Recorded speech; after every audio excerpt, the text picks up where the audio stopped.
Bonjour mesdames, messieurs, bienvenue à votre émission Un jour, un événement sur Canal 2.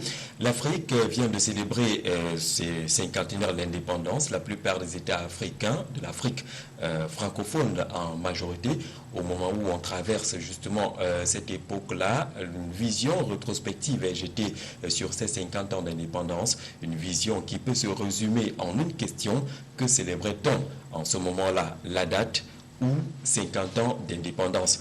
Que vaut l'indépendance des pays africains aujourd'hui? Toutes ces réponses-là peuvent se retrouver dans un livre qui vient de paraître. Justement, l'événement du jour se retrouve dans les écrits du docteur ou du prince Nkrumah Doumbé III. 50 ans déjà, quand cessera enfin votre indépendance? Là, c'est le titre de cet ouvrage qui vient donc de paraître aux éditions Afrique Avenir Exchange and Dialogue. On va essayer de parler de ce livre qui fait des révélations importantes sur ces images et ces scènes qui ont marqué un témoin de l'indépendance du Cameroun, notamment le 1er janvier 1960, mais surtout le regard sur ce que l'Afrique néglige ou est en train de perdre au moment où on est dans ce grand rendez-vous du donner et du recevoir. Prince Nkrumah Doumbé, bonjour et bienvenue. Bonjour Jean-Jacques Zé, merci de m'avoir invité à cette émission. Un jour, un événement donc plonge dans cet ouvrage qui sort au lendemain de la célébration des 50 ans de l'indépendance de la plupart des États africains, de l'Afrique francophone, faut-il le préciser. Pourquoi maintenant la publication de ce livre? Mais parce que 50 ans de la vie d'un être humain, c'est énorme. C'est énorme. Alors, est-ce que les Africains, depuis 1960, j'ai défilé le 1er janvier 1960 à Douala. Alors, est-ce que depuis cette date-là jusqu'aujourd'hui, nous savons vraiment ce qui nous est arrivé? Or, si vous devez aller bondir, aller loin, c'est-à-dire maîtriser votre futur, si vous ne savez pas ce qui vous est arrivé, vous n'allez jamais maîtriser aujourd'hui, et vous n'allez jamais maîtriser ce qui va se passer demain. Et je me suis dit, bon, moi j'ai vécu ce temps-là, et par la grâce de Dieu, j'ai pu être un professeur d'université, faire beaucoup de recherches, comprendre beaucoup de choses. Je me suis dit, il fallait donner quelque chose d'accessible à nos populations pour qu'elles sachent vraiment qu'en réalité, aujourd'hui, nous ne sommes pas en train de fêter l'indépendance. Nous sommes en train de fêter, c'est vrai, le jour où nous avons dit nous voulons être indépendants. Mais le processus est encore très long. Mais nous ne célébrons pas 50 ans de vie réelle de cette indépendance. Mais est-ce qu'on est indépendant? Est-ce que les pays africains sont indépendants en 2011? Mais moi, dans mes ouvrages, que ce soit au niveau des livres d'histoire, ou bien les livres de sciences politiques, j'ai toujours parlé de l'échec durable de nos indépendances. Échec durable, c'est-à-dire que ce n'est pas un échec de 5 ans ou de 10 ans, mais parce que l'échec a été planifié d'une manière presque scientifique. Il part d'où l'échec? L'échec part... Bon, posez-vous une question. Moi, j'ai dit il y a pas mal de questions qu'il faut que les Africains aujourd'hui se posent. Absolument. Quand nos enfants vont à l'école, de l'école primaire jusqu'à aujourd'hui, qu'est-ce qu'ils apprennent? Est-ce que l'enfant peut apprendre ce que les Noirs ont inventé depuis l'origine de l'humanité? Est-ce que l'enfant qui apprend les mathématiques à l'école sait que les Noirs sont, c'est-à-dire les grands penseurs de mathématiques, et que 22 000 ans avant Jésus-Christ, je dis bien 22 000 ans et non pas 2000 ans. Parce qu'on a quand même l'impression, presque comme Doumbé, que lorsque les États africains arrivent à l'indépendance, c'est en ce moment-là qu'ils se construisent. Mais en parcourant ce livre, on se rend compte que les Noirs ont existé, ils ont fait des inventions formidables qui sont d'ailleurs énumérées dans cet ouvrage. Mais qu'est-ce que les Noirs n'ont pas inventé? Je dis bien, d'abord, la route des mathématiques, n'est-ce pas? Il y a ce qu'on appelle aujourd'hui l'os d'Ishango. L'os d'Ishango qu'on a trouvé à Ishango, en République démocratique, République démocratique du Congo, qui date de 22 000 ans avant Jésus-Christ, où il y a la première démonstration arithmétique de l'humanité. Et cette os, aujourd'hui, les Belges ont reconnu ça et ont fait une grande statue en Belgique aujourd'hui, à Bruxelles, pour célébrer, si vous voulez, l'origine de la science. Mais prenez les feux de signalisation. Je peux vous dire pas mal de choses sur ces inventions des Noirs. Prenez, par exemple, attendez, voilà, je vais vous dire ça dans les détails parce que les gens vont être... quelques lignes la lampe électrique, ça a été inventé par Joseph Nichols. L'antenne parabolique, ça a été inventé par Granville. L'aiguillage des trains, inventé par William Bloor. L'ascenseur que nous utilisons tous les jours, Alexander Miles, tous ces gens-là, ce sont des Noirs. C'est le dosage de la mélanine par Cheikh Anta Diop, etc. Donc, mais l'enfant qui va à l'école, on ne lui dira jamais ça. Et vous voulez dire que vous êtes indépendant. Il ne se sent pas valorisé dès qu'il n'apprend pas ce genre d'éléments. Il n'apprend pas ce genre d'éléments.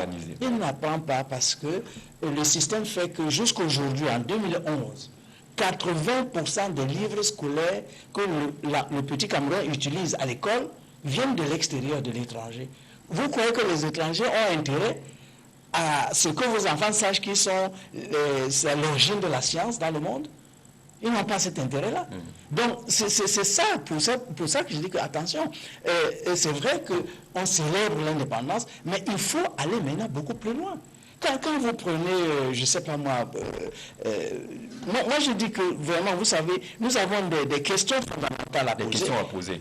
Sur certains plans précis, la culture par exemple, vous posez des questions fondamentales pour ce qui est de la culture. Mais est-ce qu'aujourd'hui, l'Africain a quelque chose, a donné quelque chose, est conscient de sa richesse culturelle? Vous posez des questions également sur le développement dans cet ouvrage également, elles sont fondamentales. Mais écoutez, moi je vais vous dire une chose. Que la culture, la base de la culture, par exemple, c'est la religion, n'est-ce pas? Bon. Moi je dis ici, que dites-vous de l'apport religieux de l'Africain depuis 150 000 ans où l'Homo sapiens négroïde a fait son apparition en Afrique avant d'arriver en Europe? Parce que sachez que jusqu'à 150 000, jusqu'à pratiquement 30 000 ans, l'humanité entière était noire. C'est ça que les gens ne savent pas. Il n'y avait pas les blancs, il n'y avait pas les jaunes. C'est nous qui sommes l'origine de l'humanité. Déjà là au niveau donc de la religion. C'est nous qui sommes l'origine de la spiritualité et de la religion. Pourquoi on ne dit pas ça? Et je vais vous donner un exemple très clair. Les chrétiens africains aujourd'hui, ou camerounais, est-ce qu'ils savent que Enoch a écrit, vous savez, on parle d'Enoch, celui qui est parti au ciel sans mourir. Est-ce qu'ils savent que c'était un noir d'Éthiopie? Et que Enoch a écrit son livre 40 à 80 ans avant le déluge de Noé. Le déluge de Noé qui a eu lieu 9000 ans avant Jésus-Christ. Et ce déluge de Noé s'est passé ici dans le désert jusqu'au nord Cameroun. Est-ce que nous apprenons ça à l'école? C'est pour ça que je dis que, mais attention, vous parlez de l'indépendance, vous parlez de l'indépendance, et vous ne savez même pas qui vous êtes vous-même. Vous ne savez pas ce qui vous est arrivé parce qu'on a tout fait pour que vous ne sachiez plus ça. Et moi, je vais vous dire qu'en 398, après Jésus, il y a un évêque italien qui a dit que l'histoire de notre là, il faut même enlever ça de la Bible. C'était Philastrus de Brescia en 398, il a enlevé ça. Jusqu'aujourd'hui, les Camerounais, les Africains ne savent pas que Enoch, le saint des saints, était un Africain d'Éthiopie. Donc c'est pour ça que je dis, bon, quand vous avez donc tout ça, il faut vous dire qu'il y a quelque chose qui ne marche pas. Prenez nos hôpitaux. Dans nos hôpitaux, pourquoi nos plantes médicinales ne sont pas utilisées? Or, ces mêmes plantes médicinales, moi j'étais un jour à Berlin, là où on garde les brevets, et j'étais stupéfait de voir que, mais comment, nos plantes là sont brevetées par les autres. Et après, nous, on revient ici en pâte dentifrice, en médicaments.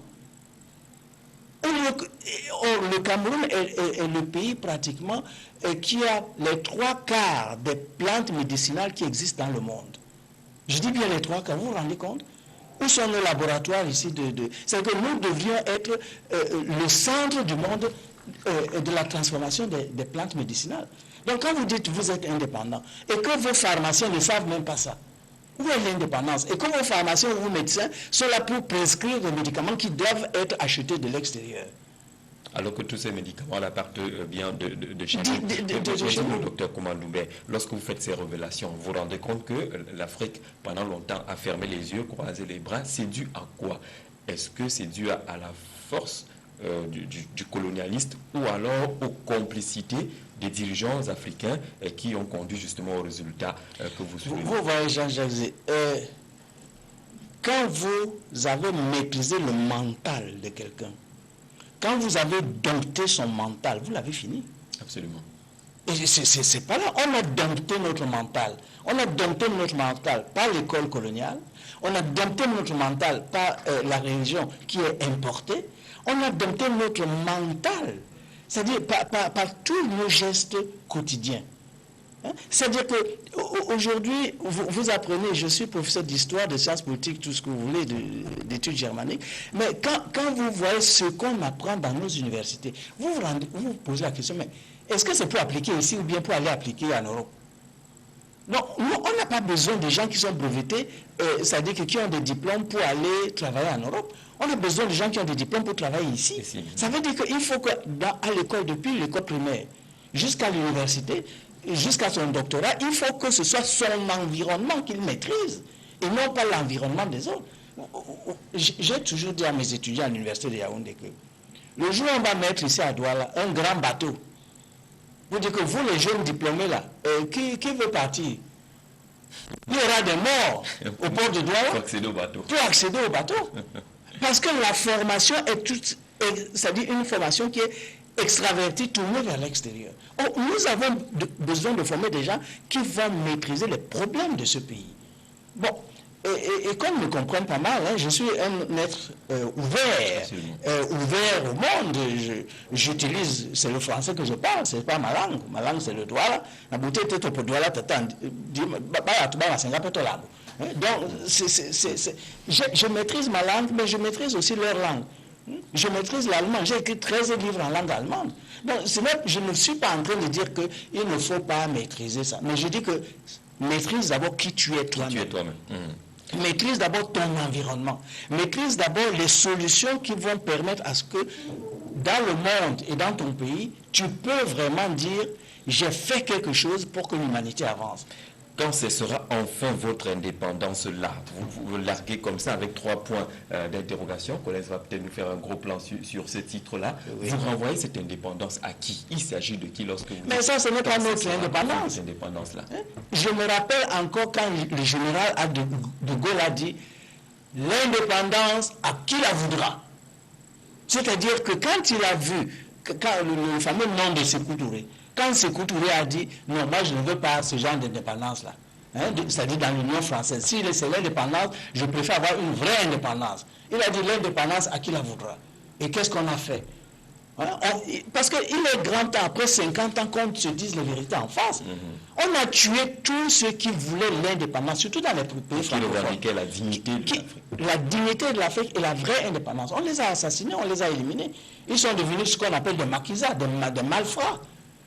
Et il est temps quand même qu'on réhabilite ces héros nationaux. Bon, je sais qu'au niveau du Cameroun, on a réhabilité les Wanji, etc. Mais il ne faut pas seulement réhabiliter avec la bouche. Il faut dire, mais qu'est-ce qui nous est arrivé? Tous ces Camerounais qui sont morts parce qu'ils voulaient une vraie indépendance, n'est-ce pas?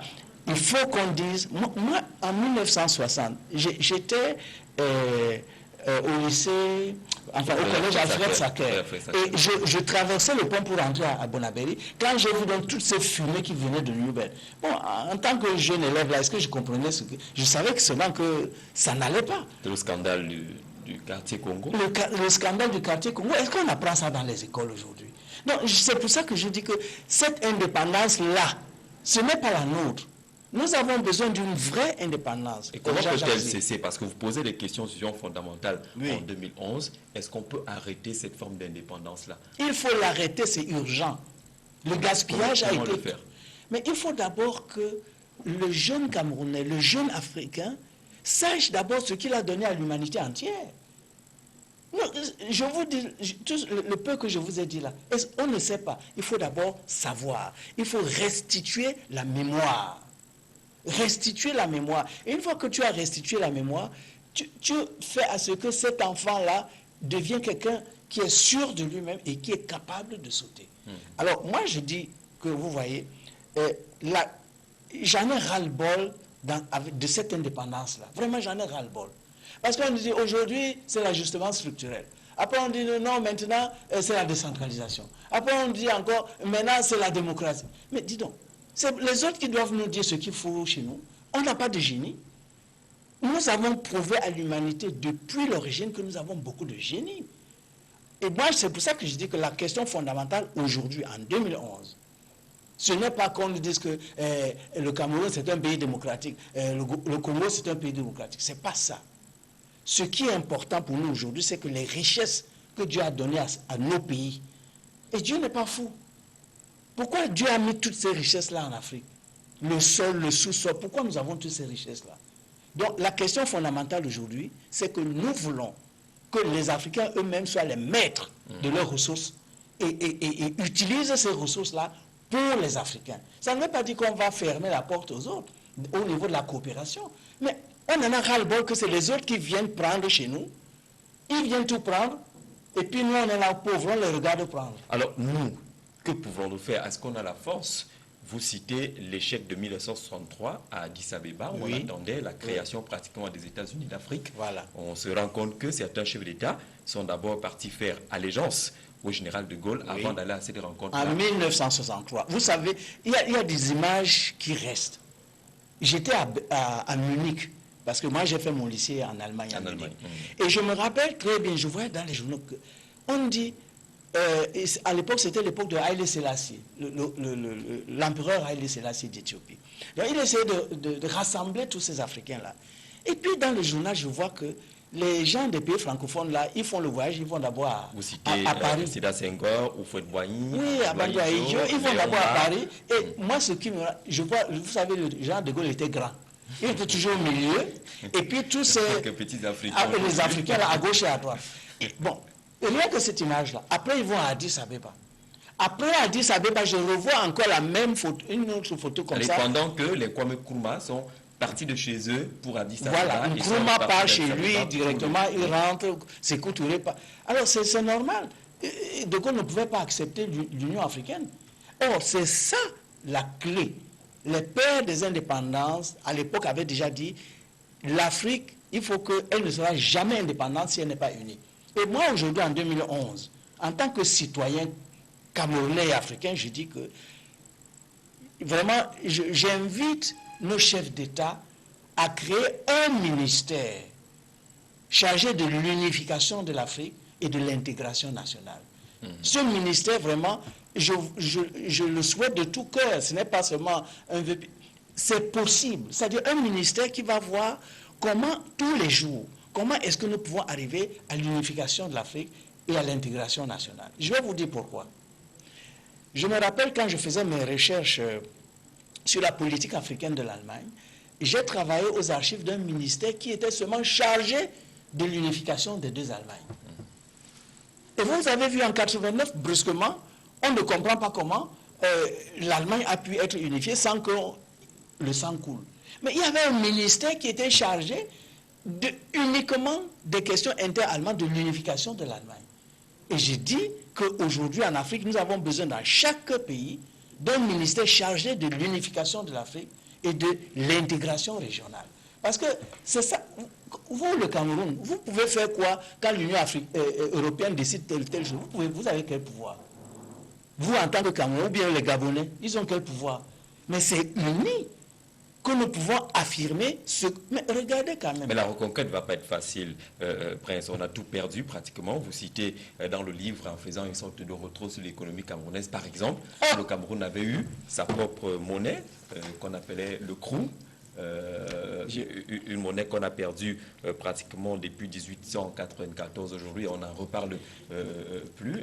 Est-ce que la marche en arrière pour retrouver les valeurs est encore possible? Mais écoutez, puisque vous parlez du CROU, quand les Blancs sont venus ici, ils ont trouvé une monnaie ici au Cameroun. Est-ce que le Camerounais qui fait économie en Guayaquil, c'est ça? En 1884, quand les Allemands sont venus ici, ils ont trouvé la monnaie qu'on appelait le CROU. Et un CROU camerounais valait 20 marques allemands en 1884. Vous vous rendez compte? Un CROU camerounais, c'est comme si je ne sais pas quelle unité monétaire, on va appeler ça peut-être afro. Un afro aujourd'hui vaut 20 €.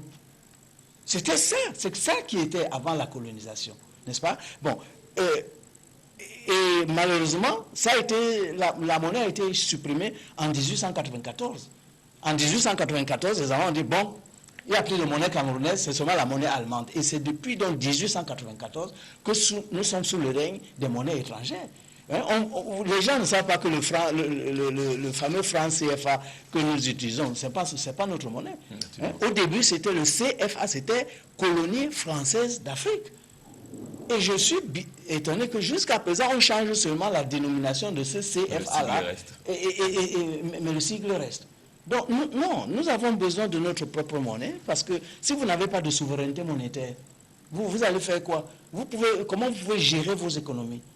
Quand vous utilisez la monnaie de l'autre, mais vous faites sa politique. Quand vous utilisez les institutions de l'autre, vous faites sa politique. Et comme vous le dites, si tu ne pactises pas avec le nouveau colon, tu n'as pas de place au soleil dans l'Afrique indépendante. Oui, mais écoutez, moi je suis Camerounais et j'ai décidé que je vais vivre au Cameroun. Et quand j'ai fini mes études en France, j'ai commencé à enseigner à l'université de Lyon, n'est-ce pas, de Lyon 2. Et je me rappelle encore mon directeur qui me disait, mais comment Doumbé, on t'a donné le poste d'un Français, prends la nationalité. Je lui ai dit, non, vraiment, je ne peux pas. Moi, chez moi, je dois rentrer chez moi pour donner ma contribution. Et ce n'est pas facile. Quand je suis rentré, j'ai eu mon bulletin de solde en Guayaquil ou à l'université de Yaoundé. Hein. Je suis allé voir le comptable pour lui dire qu'il a fait une erreur sur mon bulletin de paie. Parce que c'était 1/5 de ce que je gagnais à l'université de Lyon. Bon, mais j'ai fait un choix. Le choix, c'est de rester ici. Alors, maintenant, vous allez me dire, est-ce que tout ce que je suis, est-ce que j'ai une place? J'ai ma petite place d'enseignant. Mais est-ce que le savoir que j'ai, est-ce qu'on demande même que ce savoir soit utilisé? Je me rappelle encore que quand Helmut Kohl, le chancelier allemand, venait au Cameroun, je me rappelle encore qu'on m'avait appelé, j'étais en Allemagne, on m'avait appelé à la chancellerie là-bas. Parce qu'il fallait un brainstorming, c'est-à-dire réfléchir. Et on m'avait appelé pour dire ma part, ma position. Quand il y a eu le génocide au Rwanda, le gouvernement allemand m'a encore appelé, me dit, va là-bas, va essayer de nous dire ce qui s'est passé. Et après, je leur ai fait des propositions. Mais est-ce qu'ici, on a besoin de moi? C'est ça. Quand je dis, vous n'avez pas votre place, parce que quand vous parlez comme je parle, on va dire, mais ce type-là, il faut faire attention. Il ne faut pas qu'il soit à un poste où il peut prendre des décisions. Voilà. Mais ça ne fait rien. C'est important quand même d'être sur place, même avec le petit salaire qu'on a. Parce que ce que tu fais au jour le jour, comme maintenant, dans cette émission, je donne ma modeste contribution pour que l'Afrique avance, pour que le Cameroun avance. Très bien, merci Prince Kouma Doumbé III. On peut parler de ce livre de long à l'âge. Je crois qu'il est consultable déjà à la Fondation Afrique. Ou dans les librairies. Ou dans les librairies. À la Fondation Afrique à venir, on vous trouve pratiquement en permanence lorsque votre emploi du temps le permet. C'est à Bonabéry.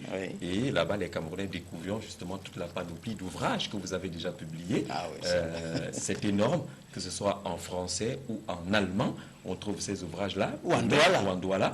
On trouve ces ouvrages de la Fondation.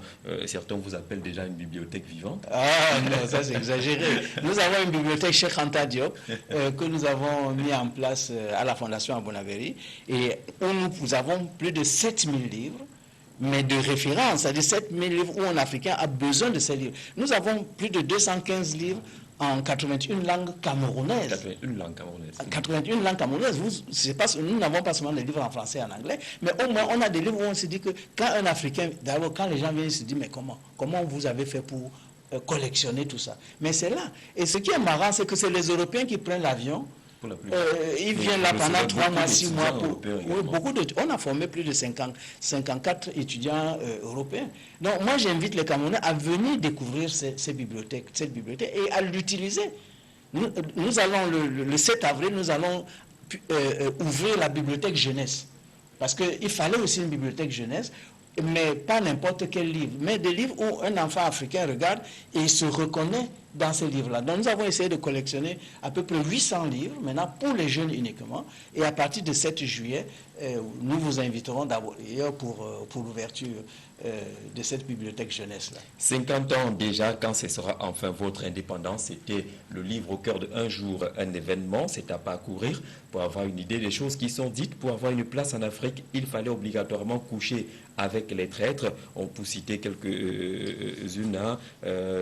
extraits de ce livre-là. Pourquoi les infrastructures routières ou ferroviaires vont directement vers les ports. Le cas de Douala, par exemple, pourquoi est-ce que le colon n'a pas pensé relier d'abord les villes à l'intérieur du pays, mais on a orienté les infrastructures routières et ferroviaires vers les ports. Il y a une réflexion là-dessus, en même temps qu'on peut découvrir les performances des Noirs dans le cadre des grandes découvertes et des inventions. C'est du prince Bele Koumandoumbé III, professeur avec une habilitation en sciences politiques de l'Université de Berlin, docteur en histoire et docteur en études germaniques de l'Université de Lyon 2, professeur à l'Université de Yaoundé 1, témoin oculaire des indépendances africaines, qui a utilisé ici sa plume d'homme de science et d'écrivain pour dire l'indicible de ce qui est arrivé aux peuples africains depuis 50 ans d'indépendance. Je clôturerai peut-être en disant que ça, c'est le tanguay de mon grand-père, la proue princière que les Allemands ont volée ici en 1884. Et je réclame que le tanguay, que les Allemands rendent ce tanguay à moi et à ma famille Koumambapé, parce que quand ils sont venus, c'est mon grand-père, Lok Plus de Koumambapé, qui a dit « Je ne veux pas la colonisation chez moi ». Et moi aussi, je veux l'indépendance. En 2011, je veux l'indépendance. Et il faut qu'il me ramène mon tanguay ici chez moi, chez les Belles et Belles. C'est passé, merci Prince Koumandoumbé, merci d'être venu sur le plateau de Un jour, un événement, un jour heureux. Merci également pour la dédicace qui tombe bien ce 24 mai. Ah mais oui, mais parce que c'est votre anniversaire. Et moi je dis vraiment que Dieu fasse pleuvoir sa miséricorde sur vous, parce qu'à 36 ans, vous avez encore du chemin et on a besoin de gens courageux, parce que l'Afrique va s'en sortir en ce 21e siècle. Allez, merci beaucoup. Finalement, on va sortir de cette émission qui a pris un format pas régulier. On se retrouve demain pour un autre rendez-vous dans le cadre Un jour, un événement. Restez fidèles au programme de votre chaîne de télévision. Bonne journée à tous. Bonne journée. Voilà.